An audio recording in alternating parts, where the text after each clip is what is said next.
Monsieur le Président, chers collègues, quelques mots effectivement pour rebondir sur vos propos liminaires à l'un et à l'autre, avant d'évoquer les plats de résistance qui sont le compte financier unique 2025 et le budget primitif 2026. Quelques mots tout d'abord sur le contexte international. Il est vrai qu'à chaque session, on se dit qu'on parle du contexte international et qu'on a touché le sommet des difficultés, mais on se rend compte que de semaine en semaine, de mois en mois, le curseur ne cesse de monter et bien sûr, cela a un impact pour celles et ceux qui subissent les affres de ces guerres, mais un impact aussi sur nos collectivités, parce que j'ai bien conscience que construire un budget dans ces conditions-là, c'est un petit peu au doigt mouillé parce qu'on ne sait pas dans quel sens ça va tourner. Et c'est aussi une difficulté pour nos concitoyens qui subissent évidemment ces difficultés-là en dégringolade, si je puis dire. Vous avez évoqué la Hongrie et la défaite de M. Orbán. Je partage évidemment cette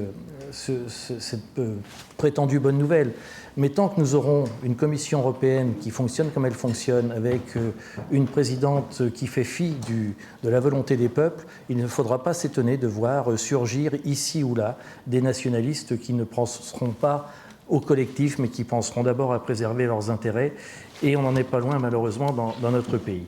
Vous avez évoqué l'un et l'autre les élections municipales qui viennent de se dérouler.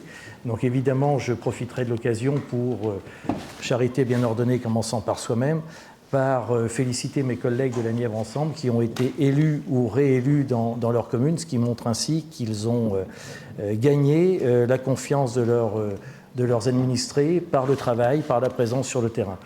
Évidemment, des félicitations républicaines pour ceux qui, dans vos rangs, Monsieur le Président, ont été élus ou réélus. Ils ont montré, là aussi, leur capacité à convaincre. Je n'oublierai pas celles et ceux qui se sont engagés et qui n'ont pas gagné ces élections, parce qu'une élection, il y a un vainqueur et quelquefois des perdants. C'est ainsi, c'est la démocratie. Vous avez parlé de l'abstention. Alors, nous avons vécu un changement de mode de scrutin. Certains ont expliqué l'abstention par ce fait-là. Il y a eu aussi, et je crois que ça c'est une grande difficulté, et ça montre le désengagement, le désintérêt d'un certain nombre de nos concitoyens. 2 tiers des communes dans notre département, je parle sous le contrôle de notre collègue Daniel Barbier, mais ça doit être aussi 2 tiers des communes au niveau du territoire français. Sur les 2 tiers de ces communes, il n'y avait qu'une seule liste. Dans ces conditions, difficile d'être motivé, sauf si on est très intéressé par la vie de sa commune, et on devrait l'être, parce que le mandat local est le mandat, j'allais dire, le plus beau, et celui où, comme le disait le président Larcher, où on est à portée d'engueulade quand on est élu, où il doit y avoir une proximité réelle entre les élus et les administrés. Donc ça, c'est inquiétant, et je pense que ça traduit un désintérêt croissant. Vous l'avez évoqué avec les chiffres de participation entre 1983 et aujourd'hui. Il faut bien avouer que nous sommes collectivement impuissants à régler ce problème. Et sans doute, vous, chère Blandine, vous parliez de l'éducation et de l'école, que ça passe sans doute par l'école et par l'éducation. Et je nous encourage dans nos communes à mettre en place des conseils municipaux de jeunes. C'est sans doute une initiative qui peut permettre de régler, ou tout au moins, à défaut de régler des problèmes, de donner conscience dès le plus jeune âge qu'il y a un intérêt à s'intéresser à la vie de sa commune. Le mode de scrutin a sans doute pesé évidemment dans cette décision. Je me souviens bien que celles et ceux qui soutenaient ce changement de mode de scrutin disaient qu'ils voulaient éviter le tir au pigeon. On se rend compte qu'ici ou là, le tir au pigeon a eu lieu. Et ce qui, à mon avis, ne va pas aider dans les années futures, c'est que certains ont gagné avec de faibles écarts, mais ont de grosses majorités. Donc le fait majoritaire est beaucoup plus important, et je ne suis pas sûr que sur la durée, ça incite les opposants, entre guillemets, à s'intéresser et à s'investir. Et le législateur serait bien inspiré de revoir sa copie. Il arrive à tout le monde de faire des erreurs, et peut-être un retour en arrière ne ferait pas de mal. Nous avons assisté aussi à à des attitudes entre les deux tours des élections municipales, à des attitudes, à des tripatouillages, à des fusions techniques, avons-nous entendu dire. C'est la première fois que j'entendais ce terme, fusion technique, où pour finalement s'acoquiner avec des gens que certains considèrent infréquentables, que d'autres supportent très bien lorsqu'il s'agit de ramener des voix pour conserver ces postes.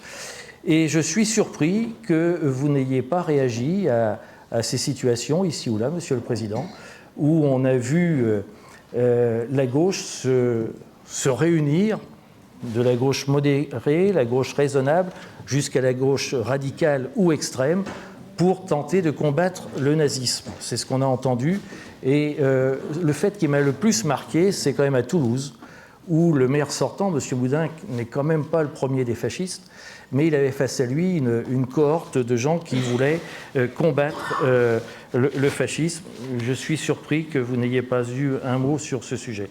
Monsieur le Président, vous vous êtes engagé au cours de cette campagne, et c'était votre droit, et vous avez dit, je vous cite, « Nous avons besoin de majorités municipales de progrès et de gauche ». S'il y a bien une élection où il est difficile de savoir qui a gagné cette élection, si ça figure dans un de vos posts sur Facebook, j'ai repris la phrase, alors elle n'est pas complète, mais ce sont vos mots, Monsieur le Président, je vous assure.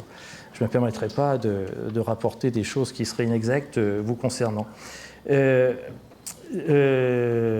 Oui, s'il y a bien une élection où on est incapable, surtout dans nos territoires ruraux, de dire que c'est la droite qui a gagné ou c'est la gauche qui a gagné, ce sont bien ces élections municipales. Quand on constitue une équipe municipale, enfin en tout cas c'est ce qui me concerne, et je pense que vous êtes nombreux à l'appliquer, on ne va pas chercher des gens parce qu'ils partagent exactement la même pensée que la nôtre, on va chercher des gens parce qu'on pense qu'ils sont en capacité d'apporter leurs différences, d'apporter leur envie et leur volonté de travailler au développement de la commune. Ou alors, si j'interprète vos propos, et je peux éventuellement mal les interpréter, ça veut dire que vous ne pouvez travailler qu'avec vos semblables et que ça donne une vision, me semble-t-il, rétrécie, voire rabougrie de la politique. Et ce n'est pas en tout cas la conception que j'en ai. Et on a intérêt à rassembler un maximum si l'on veut évidemment éviter tout un tas d'amalgames. Et je vais vous taquiner un petit peu, Monsieur le Président.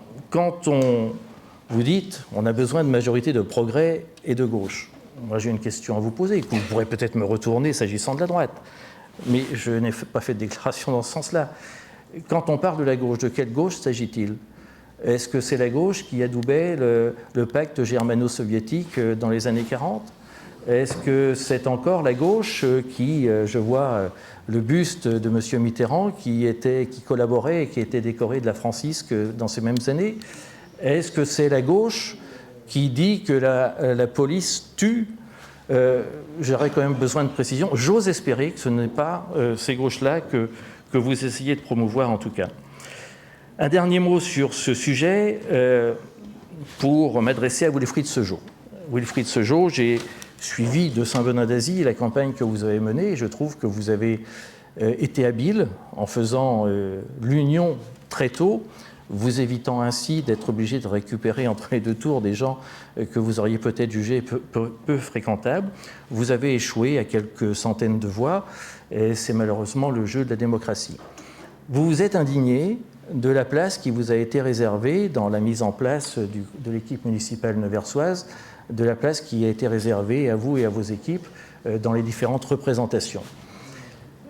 Je ne me souviens pas que vous vous soyez indigné en 2021 lorsque votre majorité a gagné les élections départementales, avec un écart encore plus faible puisque ça s'est joué sur 2 cantons à une centaine de voix, 66 voix sur le canton de Fourchambault, je crois, et 36 sur le canton sur lequel vous étiez candidat et que vous avez brillamment remporté.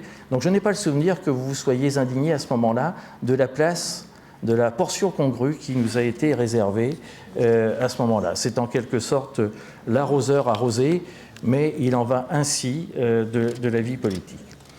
S'agissant enfin de ce qui nous intéresse aujourd'hui, à savoir le compte financier unique et le budget primitif, nous n'avons pas la même lecture que la vôtre. Vous dites que vous avez un bon résultat avec une épargne nette en forte progression, c'est vrai, mais elle ne pouvait que progresser.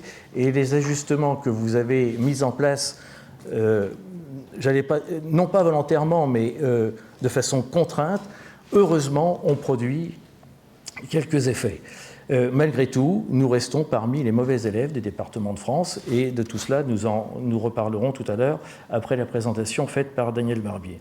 Et s'agissant du budget primitif 2026, ça reste des intentions, et avec un compte financier unique délicat, il est difficile d'avoir des projections qui soient de nature à régler les problèmes pour notre département, mais nous en débattrons évidemment au cours de ces 2 jours. Je vous remercie.